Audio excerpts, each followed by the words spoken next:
Good morning.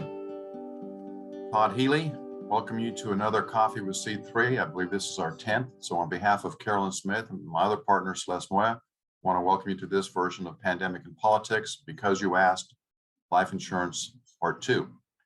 First of all, I'd like to thank you for being on the call. We probably won't have time for questions, so if you just put any questions you might have in the Q&A, we will definitely get back to you with an answer. Secondly, our objective today is answer 3 questions. First of all, what are the life insurance companies doing about the impact of lower interest rates and COVID? How does that impact the products you're involved with? Secondly, what are the politicians doing? And thirdly, what can you do in response to those effects or those, according to those actions to affect your clients and your policyholders, people you know? I first want to thank the team. They've done a tremendous job at putting this together, all of the entire team in our C3 office. And now I'll just turn it over to let Celeste talk about the current events. Thank you, Todd. So previously on our other Coffee with C3 that we had before, we had talked about some of the changes that have occurred, and these continue to happen. So a lot of product changes, very unprecedented, more than ever.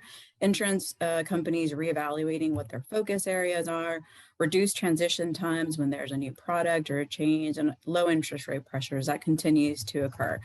Some of the new things that we've started to see are rating decreases among the insurance companies. So just like any company that provides a service or a product, insurance companies are going to be given a grade or a score. And most of you are familiar with the traditional rating agencies like an S&P or Moody's. There's also something known as a Comdex, which gives them a score anywhere between 0 and 100. And as of December 15th, 2021, 72 life insurance companies have had a reduction in their Comdex score. So that's a big amount relative to what we've seen before. We've also seen policy charges increased on in-force policies, and it's not something that we've never seen before, but the increases seem to be just a little bit more dramatic. So as an example, Transamerica announced that effective February 28th, they are going to be implementing a 61% increase on 9 of their products, and still within what's contractually allowed, but that is a huge increase when it comes to pricing. The other factor, the other segment of the market that's been impacted is group insurance. A lot of folks have life insurance through their employers. Many of you probably on this call do. And the companies that are offering these products have been particularly impacted by the increased death rates. So when there's some statistics that we've seen when comparing Q3 2021 data to pre-pandemic data from the same period in 2019, it was reported that there was a 40% increase in death rates for ages 18 through 64 for individuals across the United States. So a huge increase. And as a matter of fact, there was a CEO of one of these group insurance companies that said they're seeing the highest death rates that they've ever seen in the history of the business. So definitely going to impact pricing. And in general, COVID has just driven an increase in death benefits paid by life insurance companies since the 1918 influenza epidemic. And because of this, the life insurance companies are having to sharpen their underwriting process to identify the risk better. That means imposing stricter restrictions.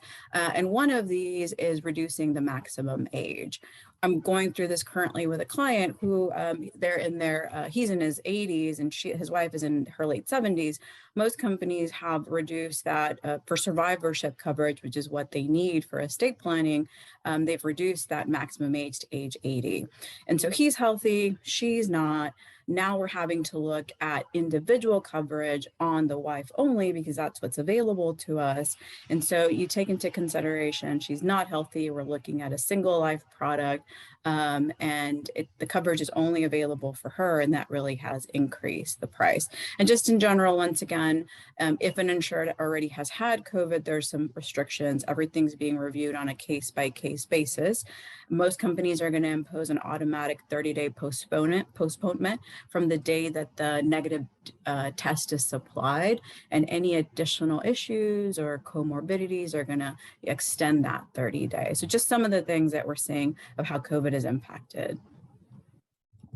Well, Celeste, just like the carriers are dealing with the pandemic and all the changes, we all know on the call know that Build Back Better legislation was a big part of the discussion since during 2021.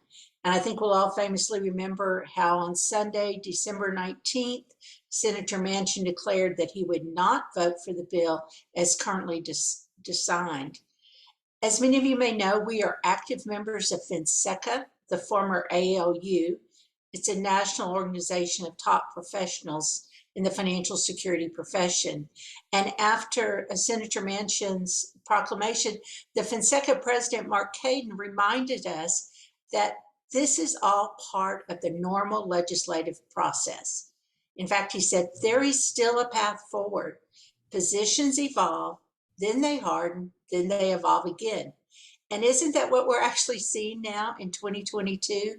Most recently, you may have seen Celia Rosie with the top White House economists describe a Build Back Better version that's done in much smaller phases. And yesterday, President Biden shared this view also of phased-in legislation, and he included comments on the importance of building in the revenue to support the programs that are in this legislation. So what does that mean for us? Well, all the prior tax proposals that were in prior legislation in 2021, well, they're just, so to speak, just sitting on the shelf, ready to be added back as needed to accomplish this matching revenue with provision, with programs that are added to Build Back Better. So some of the ones that you'll remember are changes to the gift estate tax rates, raising those, lowering the exemption amount to $5 million now versus sunsetting in January 2026, and changes that surprised us to the taxation of structure of certain grantor trusts. So stay tuned. It's all still continuing to be discussed. And we see coverage or life insurance coverage needed for a lot of different reasons. Many of you are clearly familiar with the personal needs such as estate planning, debt replacement, things of that sort. One thing that we don't talk about enough, I think, is protecting our insurability. And I think this is more at the forefront than ever because we are seeing clients that are no longer insurable due to COVID complications, due to issues that COVID has triggered, some genetic issues that they weren't even aware of that they had before.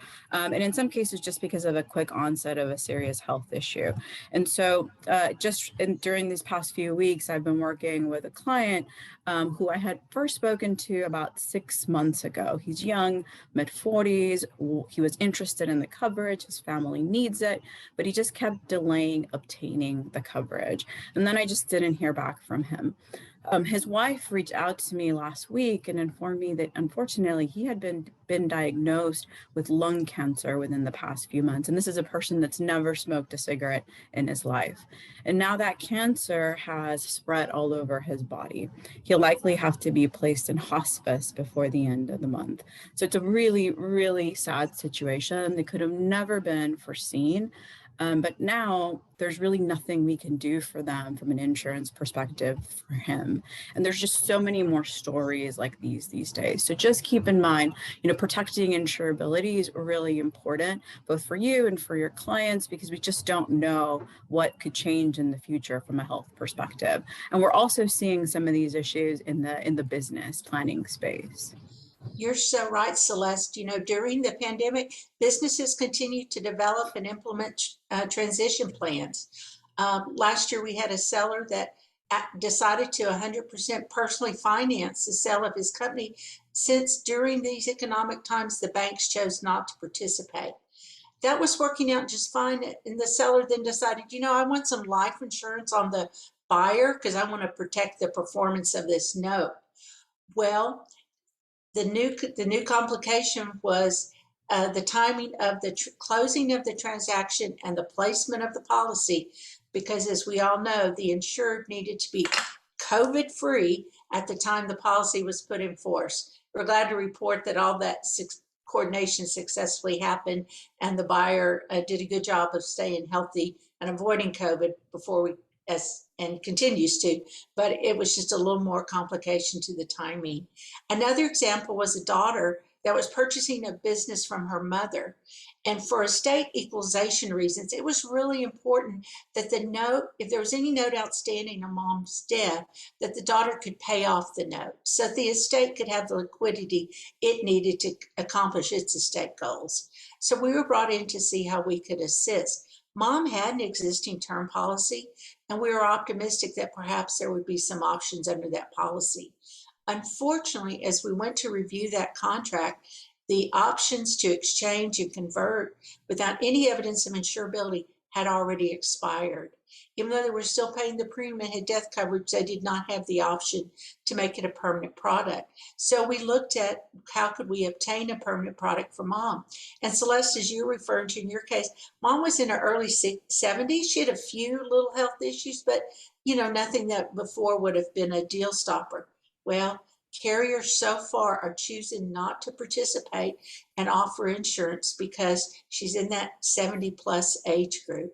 And it's just another example of protecting your insurability so that these future planning options, as they involve, you've got the options.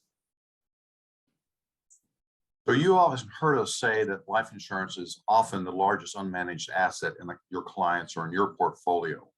In addition, we find a lot of businesses forget they have policies on business owners or key men, especially if they're term policies and they don't show up on the balance sheet. So that leads to the importance of a policy review.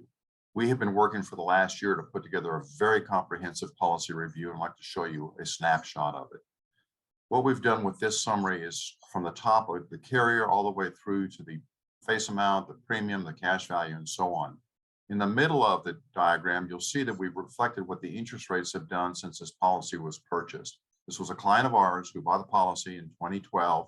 At that time, interest rates were about 5.2, premium was about $55,000. As interest rates declined, we continued to do in-force reprojections for him to show him what the premium would have to be increased to so the policy would perform as it was originally projected. He didn't make those changes, and now we're back at the end of 2021. Premiums almost doubled to keep it going from what it was just a few years ago. So that's the importance of the reviews. In that review, we also show what would happen if the premium was continued at the current level, that the death benefit would expire by age 86. We then show what the premium would have to be to carry it out to 120. That's the one we just referred to. And then finally, we said, okay, if the premium is going to be kept the same, what can we reduce the death benefit to? And that's reflected a little over 6 million. Finally, we show the ratings of the company on the top and middle right for all the different rating agencies. So a couple of quick examples. This is a whole life contract that we were asked to look at. Client was purchased in 1989. Being a whole life, he paid premiums for 4 years, then it went on automatic pilot. They put it on the shelf, didn't pay attention to it. By the time we looked at it, the loans on the policy had gotten about $2 million.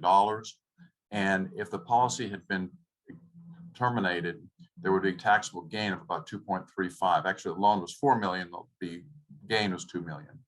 So we looked at it, the client was uninsurable. We put it on premium purchase, paid up additions, and the premium was still 272 to pay back the premium and the loan. So the importance of these reviews is to make sure we also have coordination in knowing what's owned. Finally, we make sure that personal, business, and philanthropic goals are coordinated. Also, all the family members who are involved need to be included in that coordination, along with obviously the advisory team. So at C3, we have often engaged by individuals, businesses, and nonprofits to help identify, prepare, and manage some of the risks they can't control. Again, if you've got questions, please put them in the Q&A. Our next CNC will be in April. Brian Bonifant from our producer-owned distribution company will be speaking on the firm behind the firm. And then Tom Rogerson will be speaking on February 22nd at our CNC about family governance and issues relative to governance in today's estate planning world. So with that, we thank you for your time and attention and look forward to seeing you on the next CNC or the next Coffee with C3. Thanks. Y'all have a great day and stay safe.